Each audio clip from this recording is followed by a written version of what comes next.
Камактагы Өмүрбек Бабанов элге кайрылды. Кумтөр кеніндегі коррупцияга байланыштуу козголгон кылмыш ишинин алкагында камалган экс-премьер-министр Өмүрбек Бабанов элге кайрылуу жолдоду. Камакта анын колго жазылган кайрылуусу Facebook'тагы баракчасына жүктөлүп, электрондук версиясы кыргыз жана орус тилдеринде жарыяланды. Бабанов өзүнө карата соттук териштирүүлөр жабык өткөнүн сындап, аудио жана видео жазуулар атайлап берилбей жатканын билдирди. Соттук териштирүү түшүрүлгөн видеону да бергенден коркуп жатышат. Себеби соттогу абсурддук кырдаалды видео жазуудан бардыгы көрө алышмак. Тергөөчү менен прокурор бир да суроого жооп бере албай башын жерге салып турушту. Анткени алар бир нерсени билишкен: мага коюлуп жаткан айып эч нерсеге жарабаган, акылга сыйбаган айыптоо жана мени жөн эле соттоп жатышат. Ушул да сотпу? Бул адилетсиздик деген Бабанов өзүнө коюлган айыпты суу кечпейт деп атады. Булак Азаттык. Чүй облустук сотунун мас делген төрагасы. Ал видео 1 жыл мурда эс алуу күнү тартылган. Чүй облустук сотунун төрагасы Дамирбек Оңолбеков кызматтан кетүү тууралуу арыз жазган. Бул тууралуу ал журналисттерге билдирди. Мен актанбайм, бирок бир нерсени айтам. Сот жана укук коргоо органдарынын ишин өркүндөтүү боюнча кеңештин отурумунда көрсөтүлгөн видео 2020-жылдын 4-июлунда ишемби күнү тартылган. Эс алуу күнү. Андан кийин коронавирус пандемиясы менен оор кырдаал келип чыкты.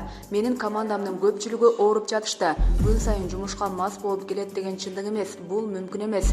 Ушул жагдайда президентке ушул жагынан көрсөткөндөргө ден соолук каалайм деп жыйынтыктады Дамирбек Оңолбеков.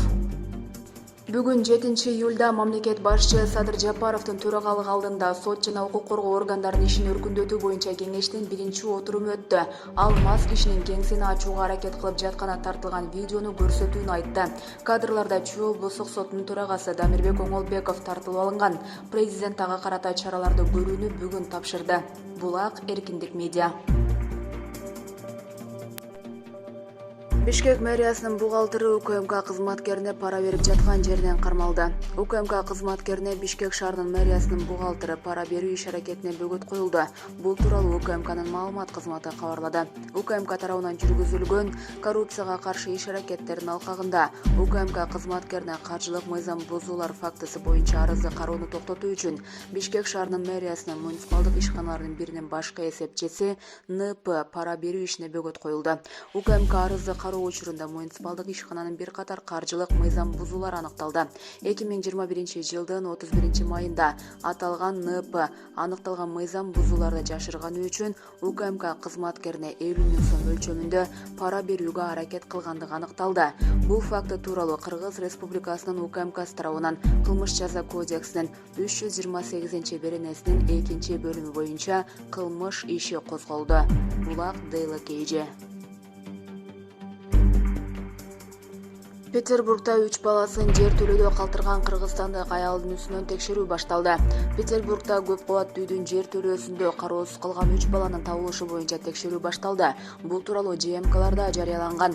Кароосуз калган балдар Рыжевский проспектисиндеги имараттан табылып, алардын эң кичинекейи сасык тумоо менен ооруканага жеткирилген. Милициянын маалыматы боюнча балдардын энеси 22 жаштагы Кыргызстандын жараны болуп саналат. Прокуратурадан жашы жете элек балдарга карата мыйзамдын талаптарын аткарылышына, анын ичинде алдын алуу тутумунун органдардын иш-аракеттерине баа берилери айтылды. Прокурордун жооп кайтаруу чараларын көрүү маселеси, эгер буга негиз бар болсо, текшерүүнүн жыйынтыгы боюнча чечилет. Булак Эркиндик медиа.